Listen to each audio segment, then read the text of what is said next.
Merci en tout cas, bonsoir à tous les, ou bonjour à tous les panélistes. Selon donc la situation géographique des uns et des autres. Donc merci de nous laisser quelques minutes pour nous prononcer sur l'actualité, les sujets du jour. L'opposition ivoirienne s'est mise dans l'affaire Geoffroy Einstein, le bilan de la justice ivoirienne et puis bon, la situation désastreuse et calamité de Burkina Faso. Alors c'est vrai que contrairement aux personnes qui ont une large vue des problèmes de la société ou des problèmes du monde, ceux qu'on a en face de nous qui se font appeler opposants ont une vision partielle et parcellaire des problèmes de société. Donc leur vision s'est réduite justement à l'affaire Geoffroy Einstein. Alors ils ont essayé, ils essaient encore de charger cette histoire-là, de l'agiter comme un chiffon rouge. Mais nous ne trompons pas de sujet, nous ne trompons pas de débat. Ici, l'opposition ivoirienne vise clairement le président Alassane Ouattara à travers les attaques contre sa nièce Nina Keïta. On s'acharne donc sur cette dame, on veut qu'elle démissionne, mais dans le but ici, dans le fond, c'est le pouvoir RAGP, c'est principalement le président de la République qu'il vise, qu'il cherche à atteindre, qu'il cherche à éclabousser une fois de plus. Ils ont essayé beaucoup de choses. Ils ont essayé justement de nous déstabiliser à travers des sujets comme Côte d'Ivoire PDWIBI. Ils ont essayé de nous déstabiliser également à travers des sujets comme celui des Libanais qui ont tout en Côte d'Ivoire. Ils n'ont pas réussi. Ils ont travaillé de connivence avec la bire burkinabé de Maïga Ibrahim, de Kassim Traoré, de Oumarou Yabré au Burkina Faso au l'AES. Ils ont essayé, n'ont pas pu. Donc chaque fois qu'il y a un sujet d'actualité mondiale, ils vont tirer ce sujet-là jusqu'à trouver des ramifications en Côte d'Ivoire. Il y en a même qui sont allés jusqu'à demander à ce que Nina Keïta démissionne. Le PDCI s'est fendu d'un communiqué pour demander à ce que le procureur se charge du dossier. Ils ont parlé de moralité, En vérité, ils mélangent vie privée, ces gens-là, moralité et enjeux politiques. Ils sont en train de se servir de la vie politique d'une personne, de la vie privée, d'une personne, pour des enjeux politiques. Et ces enjeux politiques-là passent par la moralité. Or, la moralité, nous aussi, nous pouvons répondre qu'elle englobe pas seulement les affaires de pédocriminalité, mais la moralité aussi peut englober, devrait englober la gestion publique, devrait englober les relations, les rapports qu'un gouvernant a avec sa population. Alors, pour le PDC qui, le premier, a mis le pied dans la fourmilière, nous allons leur rappeler qu'en termes de moralité, ils n'ont pas de leçons à lui donner. C'est le PDCI qui a créé l'ivoirité. Rien que pour ça, ils n'ont pas de moralité à lui donner. Dans ce pays-là, sous le PDCI, Oudel Kwame Nguessan, en paix à son âme, qui est décédé en 2023, était ministre de l'enseignement primaire et périscolaire. Ici, en Côte d'Ivoire, en plein plateau, elle a été atteinte dans son intimité, dans son bureau au ministère de l'Éducation, sous Boigny. Elle a été violée en pleine journée, au plateau. Le PDCI peut nous dire où se trouve la moralité dans l'affaire Emmanuel Dulot, qui à l'époque avait détourné presque 19 milliards auprès de la Banque de développement agricole BNDA. Qu'est-ce qui a été dit ce jour-là? Est-ce qu'il n'y avait pas de procureur en Côte d'Ivoire en ce moment-là pour juger ou pour s'arrêter ou pour s'initier dans cette affaire? Mais le pire, c'est que le 21 mars 1985, Emmanuel Dulot, impliqué dans une affaire de détournement de 19 milliards, a réussi à tromper la vigilance des policiers qui étaient commis à sa surveillance à la rue Lepic. Pas au siège du RDR parce que sa résidence était à la rue Lepic. Emmanuel Dulot a quitté son domicile. Il s'est échappé par San Pedro. Il est parti au Libéria, à Monrovia. Et plus tard, on a appris qu'Emmanuel Dulot s'est retrouvé à Bruxelles. Mais ces gens-là du PDC qui parlent de moralité, où étaient-ils? Après un an d'exil, Emmanuel Dulot est rentré en Côte d'Ivoire. C'était le 13 mars 86. Et il est rentré, s'il vous plaît, par la grande porte, à bord de l'avion présidentiel du Fort Boigny lui-même. Où se trouve le procureur en ce moment? Où était-il? L'affaire Aoussou Kofi, DG de Air Afrique, le président s'en souvient? Pourquoi ils n'ont pas appelé le procureur à s'initier là-dedans? L'affaire Angwa Kofi, DG de la douane, ça dit rien au PDCI? Pour ceux qui ont fait de la loi des années 80, l'affaire Georges Méral, qui avait des chiens bergers, qui entretenaient des rapports intimes avec nos soeurs Dalois. Toute la Côte d'Ivoire en parlait. A-t-on demandé à Brakanon, maire de Dalois, de démissionner à l'époque? Est-ce que le procureur a eu l'audace même de convoquer Georges Méral, qui était connu de tout Dalois?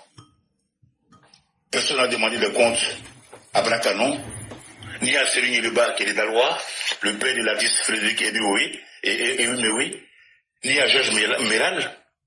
Il était clair carrément que les chiens de Georges Méral entraînaient des rapports avec nos soeurs là-bas Dalois. Au même titre, l'affaire Torino à Dalois, du nom de ce monsieur, qui était accusé, preuve à l'appui, d'opérer des sacrifices humains en coupant les têtes. Des personnes disparaissaient à Dalois, on les retrouvait le lendemain sans tête. Ce Malien Torino à l'époque était accusé par tout le monde des preuves à l'appui. Mais en aucun cas, Torino a été convoqué, parce que Torino, c'était le surnom qu'on avait donné au véhicule, son véhicule personnel. On le disait des mèches avec les cadres de Dalois et les cadres du PDCI. Mais en aucun cas, Torino n'avait été convoqué pour que ce soit. Ceux qui ont fait Dalois, c'est les années 80 qui rappellent de ces deux affaires-là, Méral et Torino. Sous Bédier, le journaliste sportif Kandé Boubacar a été défenestré ici, près de la RTI. A-t-on enquêté sur l'assassinat de Kandé Boubacar? Qu'est-ce qui a été dit? On n'a jamais enquêté sur la mort de sur l'assassinat de Kandé Boubacar. Où était le procureur? Le PDCI, vous savez quelque chose? Sous le même Bédier, le ministère de l'Intérieur a présenté ici, après avoir saisi à la presse, 40 kilos d'or, déclaration faite par Djibouna Koné à ministre de l'Intérieur. Peu de temps après, le même Djibouna est venu nous dire que les 40 kilos d'or, 796, sont transformés en 40 kilos de cuivre. On a connu ça en Côte d'Ivoire, sous le PDCI. 40 kilos d'or transformés en 40 kilos de cuivre. On a connu ça sur le PDCI.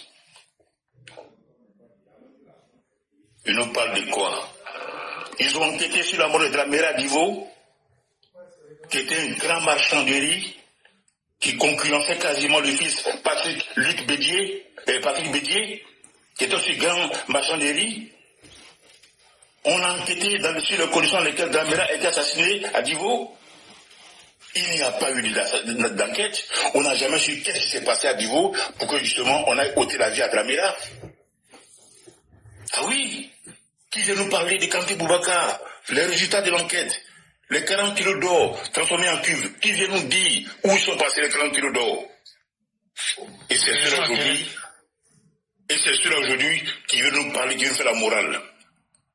Abdoulaye Fofana, directeur du journal Libération, proche du RDR, assassiné à Djamé Renault. Est-ce qu'ils ont fait une enquête? Est-ce qu'ils nous ont dit qui a tué Abdoulaye Fofana? Ils nous ont dit qui a tué Abdoulaye Fofana, on ne l'a pas dit. L'affaire des Akele, qui allait à Dabou le week-end, pour se vider sur les jeunes. Quel procureur a eu le courage de prendre le dossier pour en parler? Quel communiqué de la justice en Côte d'Ivoire on a eu à l'époque pour nous parler de l'affaire Ezan Akele? Que dire alors de l'assassinat de Habib Dodo, étudiant de son État? Y a-t-il une justice? Le ministre de l'Intérieur a-t-il démissionné? Ou le ministre de la Justice a-t-il démissionné? Que dit alors de la disparition de Koné Mourlaï, étudiant de la VCI, assassiné également à la cité d'Abobo? Donc le PDCI est très, très mal placé pour nous faire des leçons de morale. Nous sommes contemporains de ce que nous avons vu. Oui. Donc nous n'allons pas les laisser faire croire que cette histoire-là, justement, du jour au lendemain, on va s'acharner sur une pauvre dame qui fait son travail. Pourquoi ils ne disent pas que Thiam a été cité? Pourquoi le président ne dit pas que Thiam a été cité? Pourquoi il ne sort pas la déclaration de la femme des ménages de Thiam qui dit que pour un problème de chauffage, Thiam l'a engueulé en compagnie de son compagnon? Pourquoi le président ne parle pas de ça? Il parle de morale. Commandant, il faut bien nous expliquer parce que moi je ne comprends pas. Un garçon qui a un compagnon garçon, ça veut dire quoi? C'est Woubi? Mais bien sûr. Donc Thiam là c'est un Woubi? C'est un Woubi avec W majuscule. Allahu Akbar. Donc vous avez entendu. Avec un W majuscule. Ok, un W majuscule et écrit encore en gras.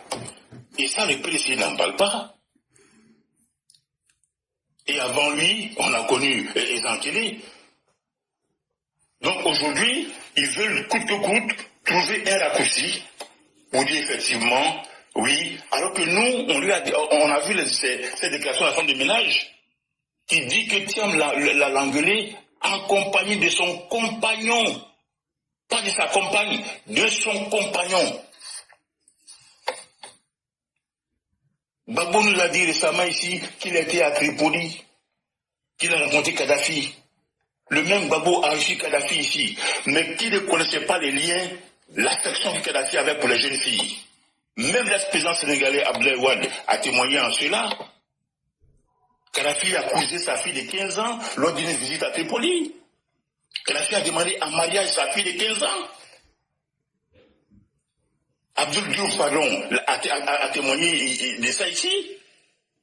Il s'est prouvé que Kadhafi avait une appétence pour les jeunes filles. Mais Gbagbo a bien reçu Kadhafi à Abidjan, non? Le même Gbagbo, est-ce qu'il n'a pas reçu également Jack Diang à Abidjan? Il n'est pas avec Jack Diang sur la rue Princesse. Et aujourd'hui, l'opposition, ils vous donnent l'impression qu'ils n'ont pas de mémoire. Ils veulent balayer tout ça du revers de la main et s'acharner sur une pauvre dame. Pour ce qui est de la morale, vous êtes mal barré. Vous êtes mal barré. Celle-là, elle s'appelle Nina Keita. Elle n'est pas l'égale de Awa et Oura. Elle n'est pas l'égale de Oshi Clotilde et de sa fille qui sont passées où Babou voulait faire passer. Elle n'est pas l'égale de la fille de Mamadou Koulibaly. Elle n'est pas l'égale de Afisata Bamba Lamine. Elle n'est pas l'égale de Maïmouna Laguek. Elle n'est pas l'égale de Eleonore Kwame. Elle ne joue pas dans la même catégorie que ceux-là. Elle fait partie des personnes qui privilégient l'intérêt de la Côte d'Ivoire, qui travaillent pour la Côte d'Ivoire. Et si vous voulez la salir et espérer ainsi atteindre son oncle, vous avez joué bidé. Vous avez joué bidé. Parce qu'en matière de moralité, vous n'avez pas de leçon à nous donner. Vous parlez de morale, vous avez soutenu à une façon. Le PPACI a fait un communiqué ici pour exiger du gouvernement ivoirien qu'il enquête sur les conditions de la disparition d'Adino Faso. Mais Adino Faso avait été arrêté pourquoi? Pour projet de déstabilisation. Mais vous, les Gors, les Sorts et les Torts, vous êtes rendus solidaires du cas d'Adino Faso. Au nom de quoi? Où se trouve votre morale quand vous soutenez quelqu'un qui veut brûler votre pays? Où se trouve votre morale quand vous rejoignez ceux qui sont à Paris avec des mégaphones qui appellent à la chérie en Côte d'Ivoire? Quand vous soutenez Ibrahim Kakao, quand vous soutenez Tiani, quand vous soutenez Gonité qui a pris en otage 49 de nos soldats, où se trouve votre morale? quand vous avez applaudi, nourri, hébergé les escadrons de la mort en Côte d'Ivoire pendant 10 ans, où se trouve votre morale, Diandre? Quand vous applaudissez à tout rompre Denis Pacheco, qui a dépassé le summum de l'immoralité, quand Gbagbo lui-même en personne donne son blanc-seing à Kone Gbagbo Suleiman, qui a dépassé aussi le summum de l'immoralité, de quelle moralité vous parlez-vous? Gbagbo a-t-il démissionné? Gbagbo a-t-il démissionné? Même ceux qui étaient démis de leurs fonctions en 2006, suite à l'affaire des déchets toxiques, au nom de son immoralité et sa médiocrité, Gbagbo les a réintégrés dans leur poste. Gbagbo les a réintégrés dans leur poste. Vous venez vous acharner contre une fille, contre une pauvre dame. Et le pire, c'est que Bédié n'a pas quitté le pouvoir aussi parce qu'il était pour une affaire de mœurs. Sur les affaires de mœurs, il y en a eu sur son régime. C'est parce qu'il était incompétent, parce qu'il a mis en place l'égalité. Gbagbo non plus n'a pas quitté le pouvoir pour une affaire de mœurs. C'est parce qu'il était incompétent et médiocre. Et aujourd'hui, vous cherchez, après avoir tout essayé, Front commun, boycott actif, CNT, tout ce que vous voulez, vous n'avez pas réussi. Après avoir dealé avec la bille dans tous les sens, vous n'avez pas pu. Aujourd'hui, vous estimez que les journaux ivoiriens, la presse ivoirienne devaient s'emparer de cette histoire d'Einstein. On n'a pas que ça à faire. On n'a pas que ça à faire. Ah oui. Ici, il ne s'agit pas de comparer Nina Keïta à Aïcha Koné. Il ne s'agit pas ici de comparer Nina Keïta à Dadi Bambara. C'est pas ça qui est la question. Ce n'est pas ça qui est la question ici. DSK, Denis Strauss-Kahn, a bel et bien été reçu à Abidjan ou pas à Gbagbo? Si. Mais qui ne connaissait pas les vérités de DSK? Qui ne connaissait pas DSK? Et vous arrivez au nom de la politique. Comme pour vous, il n'y a pas de limite, il n'y a pas de barrière entre BIM et politique, vous mélangez tout. Vous la salissez comme ce n'est pas possible. Et vous demandez même que la presse ivoirienne se serve, que nos journalistes se servent de cette histoire pour encore noircir le gouvernement. Et vous appelez ça faire de la politique. Pour vous, ça c'est faire de la politique. Tiens, m'a été cité. Qu'est-ce que vous avez dit quand ils ont parlé, ils ont évoqué le compagnon de Thiam? Et qui? Tu as encore allé dit quoi? Quand ils ont évoqué son compagnon, rien du tout. C'est quoi? Mère Assita, Ils ont évoqué son compagnon, qu'est-ce que vous avez dit? Mère Assita, vous avez votre micro qui est ouvert, fermez votre micro. Mais c'est la réalité. C'est ça la réalité. Donc, après les fake news, après tout ce que vous voulez, vous avez confié votre destin à la Bible, ça c'est votre problème. Mais nous aussi, nous sommes contemporains, c'est un fait. Nous n'allons pas vous laisser salir cette dame-là. Parce que le but ici, c'est ton oncle, c'est le président que vous visez. Avant vous, d'autres y ont essayé, mais sont cassés les dents. Oui, lorsque le 7 décembre 1993, il quitte la primature pour aller au Fonds monétaire, Bédié fait engager un premier cabinet d'experts pour analyser et enquêter sur les 3 ans de gestion de la primature, pour voir s'il n'y a pas de détournement, s'il n'y a pas eu des abus de pouvoir, ou s'il n'y a pas eu, comment on appelle ça, des octrois de marché de façon, on va dire, aléatoire. Le premier cabinet que Bédié fait venir en Côte d'Ivoire, ils vont enquêter, le résultat, ils vont le déposer sur le bureau de la présidence, pour dire, en 3 ans, Alassane n'a commis aucun délit. Bédié, non satisfait, va convoquer encore un autre cabinet, un deuxième cette fois-ci. Ils vont venir faire l'enquête, ils vont conclure le même résultat, qu'ils ne trouvent pas de failles dans la gestion de Alassane Ouattara en 3 ans de primature. À chaque fois, vous allez chercher quelque chose comme cet homme-là, vous allez casser, vous allez vous cogner le nez. 2 cabinets sont venus, ils ont conclu au même résultat. Et mais Bédié, quand il arrive au pouvoir, pour écarter Alassane, il ne dit pas qu'il est incompétent, il dit qu'il n'est pas ivoirien. Et vous autres, vous avez mordu, vous avez mangé ce pain-là. Ce n'est pas parce qu'Alassane est incompétent, pardon.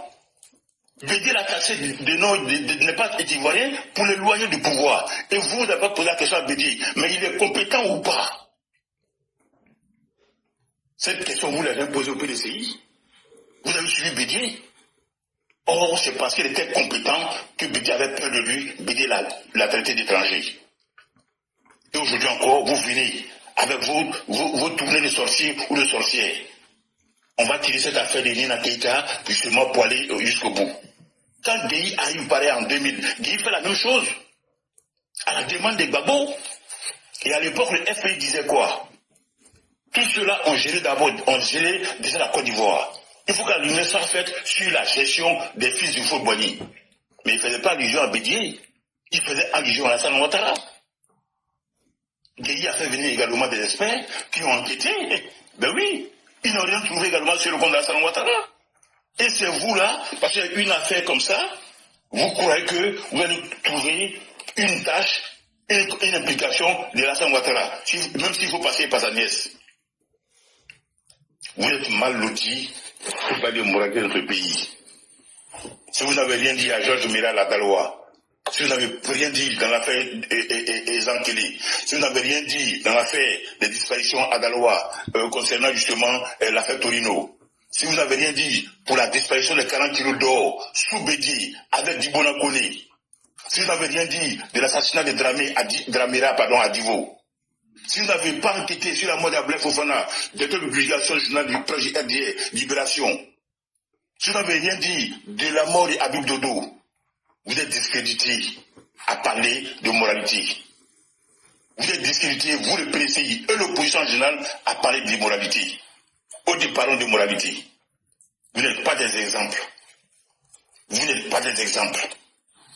Et chaque fois que vous essayerez de nous attaquer à Alassane, nous serons là pour vous apporter la contradiction. C'est trop facile. Bédier a essayé, ici effronté. Ils ont enquêté 2 cabinets, ils n'ont pas trouvé de failles. La tradition arrivée est passée par l'appareil. Donc vous continuez encore. Vous continuez. Et c'est bien vous les mêmes qui avez envoyé ici le 9 septembre, venez Dimitri, allez enquêter justement, allez au Burkina Faso pour trouver un certificat d'ancienneté à Alassane Ouattara. C'est vous les mêmes là. Il faut trouver la faille, il faut trouver quelque chose. C'est le même scénario. Quand le même logo ici avec le PDCI, ils ont envoyé venez Dimitri en mission au Burkina pour aller trouver un certificat d'ancienneté à Alassane Ouattara. C'est la même chose là, vous cherchez encore. Il faut trouver quelque chose pour les salir. Ainsi, il serait venu brandir au journal des 20 heures. Bombay serait venu brandir le certificat de nationalité tant de rechercher par Alassane Ouattara. Ils avaient brandi ça pour dire voilà, on disait que les Burkinabés, voici le certificat de nationalité. Mais pourquoi vous ne parlez pas de ça? Vous pensez qu'on a oublié? Vous pensez qu'on a oublié? On n'a pas oublié, hein? Donc vous n'avez pas de leçon à nous donner. Ok, cher éclaireur, je vais tirer mon feu à la main et puis bon, laisser la parole à quelqu'un d'autre si tu veux bien. Merci.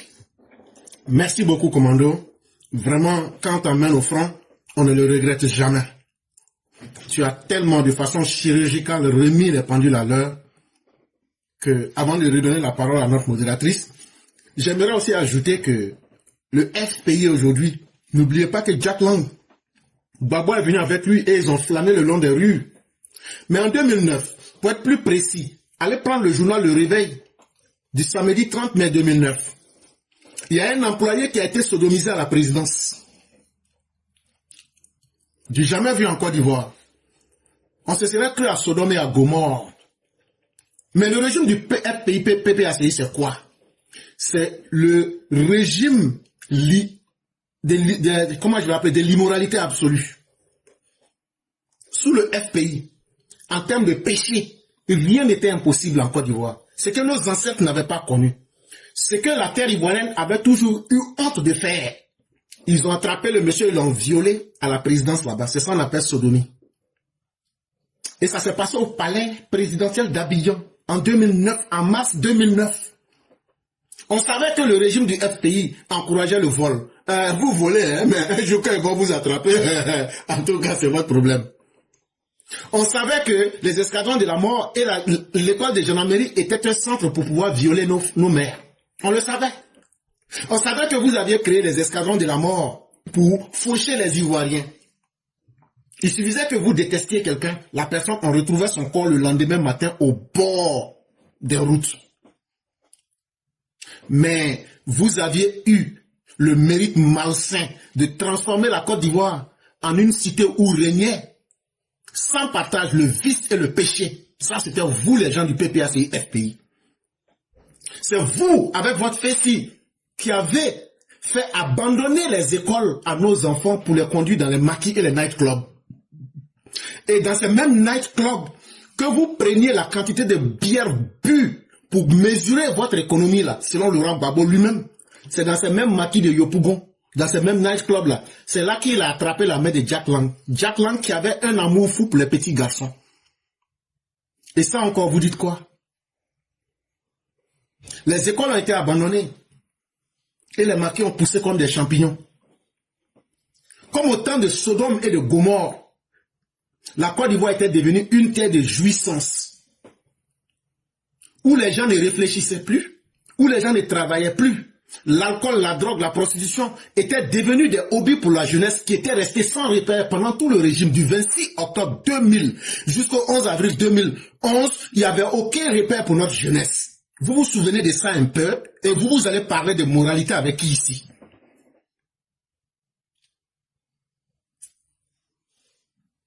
Aujourd'hui, dites Dieu merci. On dit que chaque régime ressemble à son propre chef. Et c'est le grand chef même, la Gbagbo, là. Il a dit dans sa bouche, là, dans sa beuve, là, que si ça a fait des femmes, là, que lui seulement, là, que lui, on va l'attraper là-bas. Qu'il trempait sa queue, même dans Anne, il faisait ça. Il a dit ça de sa propre bouche. C'est vous qui allez venir l'ouvrir pour dire que vous allez poser une problématique de morale avec quiconque. Soyez un peu humble. Et vraiment, commando, merci beaucoup. Comme vous voulez qu'on parte sur le terrain de la morale, je vous avais dit. Et cette fille, vous voulez abandonner. Mais ce n'est que le début. On va aller jusqu'au bout. Et ce que vous voulez cacher là. Awa c'était qui? La nièce ou même la fille de Mamadou Koulibaly, c'était qui? Et bien d'autres femmes.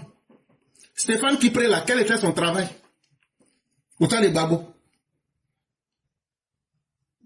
Allez demander. Pourquoi il a falsifié la signature de Gbagbo, il n'y a rien eu? Allez demander, vous allez savoir. À l'époque de Gbagbo, là, la présidence, là, il y avait des gens qui se promenaient pour chercher femme. Quand ils voient une fille que Gbagbo peut aimer, on lui dit, toi, viens ici. On se va lui faire test de sida sur place. Quand on finit de faire test, si elle n'a pas sida, là, on lui faut rentrer ici. Quand elle finit, là, le minimum, là, c'était 25 ou 50 millions. On dit, il faut prendre, il faut partir. Gbagbo couche avec elle, on dit, il faut prendre, il faut partir. Vous voulez qu'on parle de moralité? On sera très à l'aise.